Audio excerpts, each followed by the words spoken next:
Hello hi दोस्तों, नमस्कार, प्रणाम। मैं रश्मि राउत आप सभी का स्वागत करती हूँ अपने एक नए ब्लॉग में। तो जो है आज बैठे हुए हैं मेरे साथ जो है पतिदेव जी। तो ज़रा पूछते हैं इनको कि ये जो है केदारनाथ से जो है सकुशल जो है पहुँच चुके हैं घर। तो ये आ गए थे वैसे परसों घर, तो वैसे ही टाइम नहीं लगा वीडियो बनाने का। तो मैंने कहा जरा थोड़ा जो है आप जो है अपना अनुभव बताइए कि कैसा कैसा रहा केदारनाथ में जो है वहाँ ऐसे बादल फटे। तो आप कहाँ थे उस समय, कैसा कैसा वहाँ का सिस्टम था, तो ज़रा बोलिए।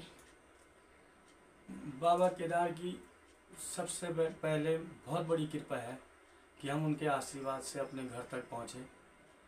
और जो सोनप्रयाग से केदार बाबा तक का मार्ग है वो आप सबको पता है कि वहाँ से निकलना हर किसी को बड़ा मुश्किल है।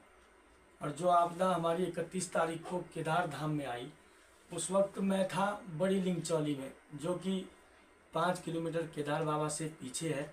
और बड़ी लिंगचौली का जो गधेरा है वो कुबेर का गधेरा है। कुबेर पर्वत ऊपर विराजमान है ठीक बड़ी लिंगचौली के। तो वहाँ से जब पानी बढ़ा तो पहला बादल बड़ी लिंगचौली में फटा।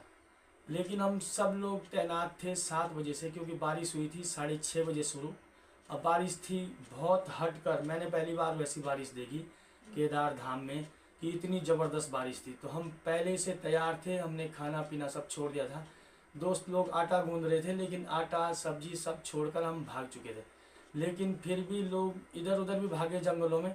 लेकिन मैंने सबको कहा कि भाई भागने का काम तो हम नहीं करेंगे, क्योंकि केदार धाम में जो व्यक्ति भागा उसके लिए प्रॉब्लम बढ़ जाती है, जो घबराएगा उसके लिए प्रॉब्लम पड़ जाती है। चाहे कोई यात्री हो, चाहे श्रद्धालु हो, चाहे लोकल लोग हो, चाहे दुकानदार हो, कोई भी हो, वो ध्यान से उस धाम में रहें, क्योंकि प्रभु वहीं विराजमान है। और अच्छी हो, जब समय आपका अच्छा हो।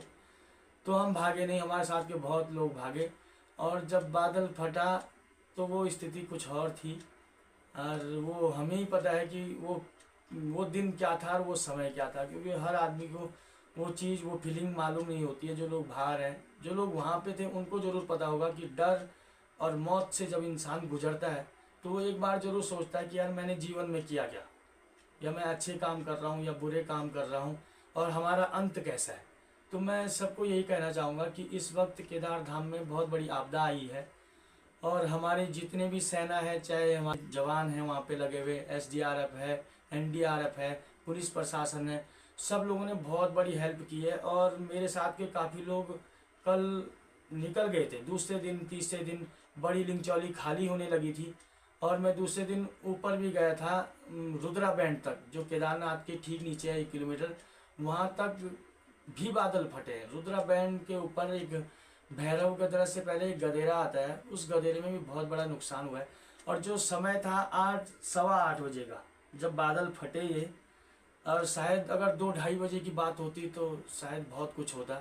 लेकिन भगवान की कृपा है कि वो कुछ पहले ही हो गया, खाने से पहले। तो लोग सचेत हुए, काफ़ी लोग अपने उन स्थानों तक पहुँचे, कुछ जंगलों तक पहुँचे, और लोगों ने अपना बचाव किया है जितना हो सकता है। लेकिन डर तो थी। मैं 5 दिन एक्स्ट्रा वहाँ रहा।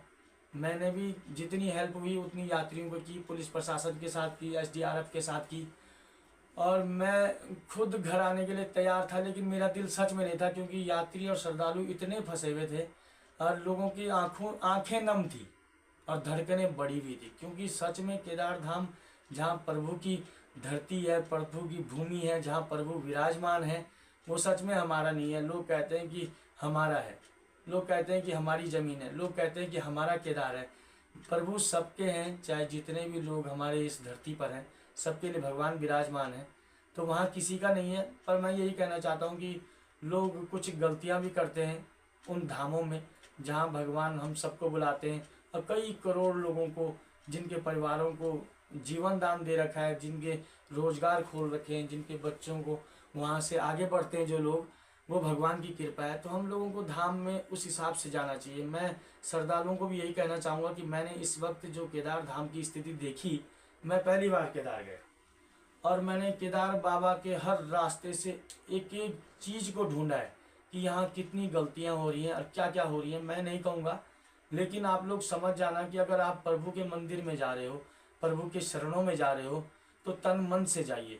आप कुछ भी ऐसा ना करो कि आपको लगे कि आप गलत कर रहे हो और फिर भी आप गलत कर रहे हो। ऐसा हो रहा है धाम में, चाहे छोटे से बड़े तक का। और मैं सबको यही कहूँगा कि लोग अपनी भाषाओं को बदलें। और बाहर के श्रद्धालु भी आ रहे हैं, उनकी भी बहुत बड़ी गलतियां हैं। ऐसा नहीं है कि लोकल ही गलती कर रहे हैं, श्रद्धालु लोग भी बहुत गलतियां कर रहे हैं। वो इधर इंजॉय लेने ना आए। अगर प्रभु के पास आना है, आशीर्वाद लेके जाना है, तो आप दिल से आइए, भगवान के चरणों में आइए। लेकिन आप उन विचारों से ना आइए, आप उन गलत विचारों से ना आइए, उन गलत धारणाओं से ना आइए। और ऐसा हो रहा है केदार धाम में। मैं काफ़ी लोगों को ये बताना चाहता हूँ कि आप गौरीकुंड के हाल देखो। अगर आपको टटोलना है तो पहले गौरीकुंड को टटोलो, जहाँ गौरी माता विराजमान है। वहाँ से देखो कि वहाँ की स्थिति क्या है, वहाँ कैसे कैसे लोग हैं और क्या क्या हो रहा है। ये सब जानते हैं, सारी दुनिया जानती है, लेकिन कोई इस चीज़ पे कदम नहीं उठाता है।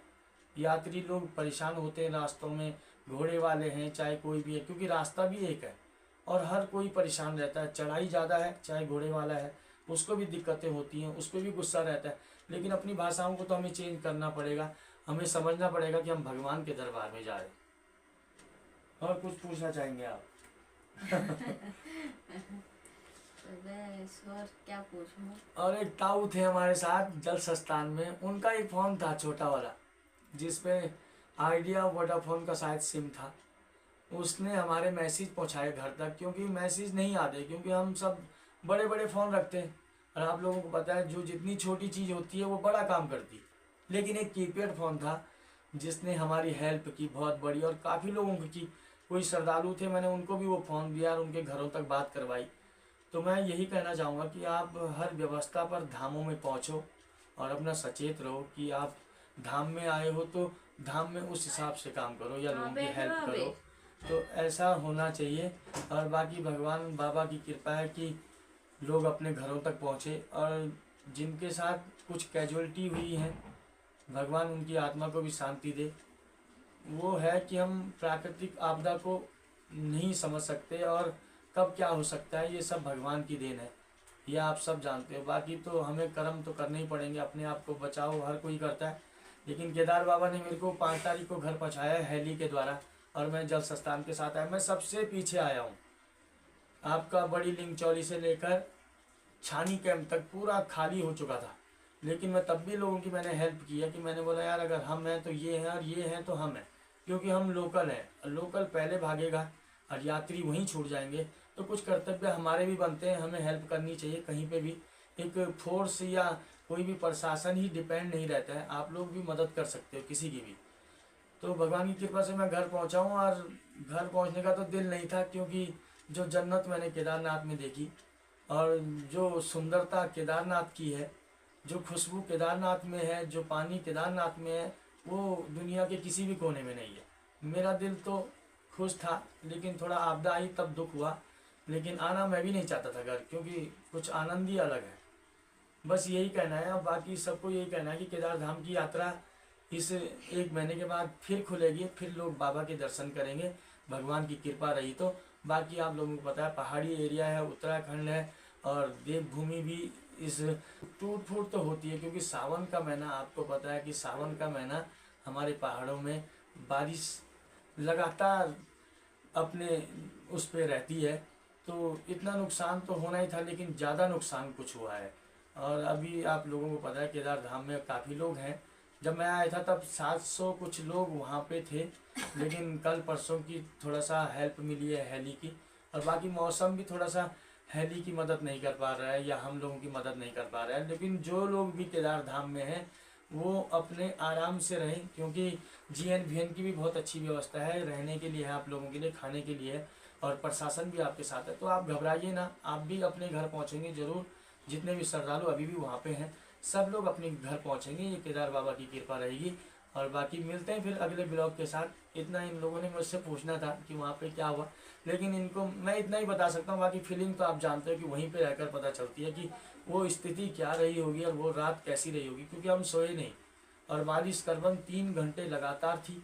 और आप केदार धाम में रहो और फिर रात को जो बारिश लगती है, फिर एहसास देखो कि क्या सोचता है आदमी, आदमी की हकीकत क्या है, आदमी की सच्चाई क्या है।